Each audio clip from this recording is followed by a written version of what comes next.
This one we're going to talk about right now is Killing Them Softly or Killing Me Softly. What is Killing Them Softly. There's a song that I'm getting this confused with. Right, Roberta Flack, Killing Me Softly. Okay. But the name of the film is Killing Them Softly. So this is what we're going to talk about now. And it's Brad Pitt. He's really reached here. He really found something where you're not looking at this handsome, virile man as a handsome, virile man. Let's give a brief description of the film. Brad Pitt plays a enforcer in the Boston mob. Right. Who's out to find a couple of guys and kill a couple of guys who have held up a mob-sponsored poker game.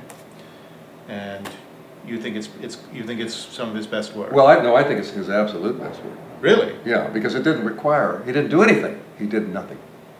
He did nothing. He didn't have to do that little funny thing where he was an old man and he grew up to be a little man, a young man. That silly movie. Benjamin Button? Right. Yeah. And he wasn't Mr. and Mrs. Smith, glorifyingly beautiful. He was this hitman. It really, really worked. Just worked. Now, I think you really were impressed with James Gandolfini. Yeah, I was. James Gandolfini in the film plays this. Brad Pitt has worked with him before, and Brad Pitt calls him down to Boston to do this hit. And Gandolfini's only in 2 scenes in the film, and 3. Okay, 3. Okay. And the opening scene with him, you and I talked about this before, is he's walking through the airport. He's arrived at the airport and he's pulling his luggage behind him, and you just, in his walk, you see, just in his walk, what a tremendous actor he is. Because he's just defeated or broken or something. And then then the next scene is he's having lunch or drinks with Brad Pitt in the airport bar. And to me, that's the best scene in the film. And you see that he's broken.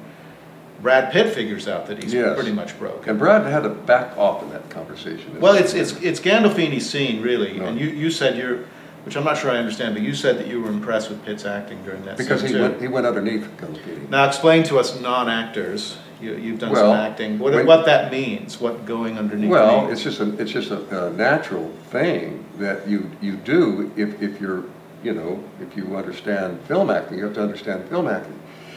And you have an actor like Gandolfini, and he's giving a strong performance, a very strong performance, and he's got it. He's got the strength going for him. You don't compete with him. You try not to go above him. You'll die. You work with him. As I was told this by a very great actor and a very great teacher of acting, you go underneath it. You slide underneath him. You don't do anything. You don't compete with him. You don't make suggestions, and oftentimes you win the scene. Did you know? You probably do. Those two had a scene together, Brad Pitt and James Gandolfini, in True Romance.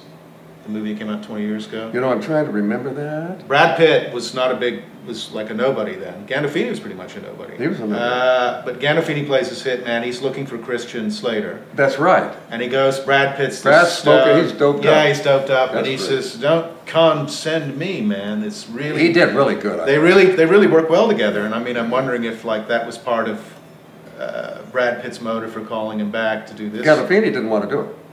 Did do this film? He did not want to do this film. I didn't know that. Gandolfini, and Brad said, I love this. Of course, it's his movie. Right. He said, I really want you to read it. I want you in this movie.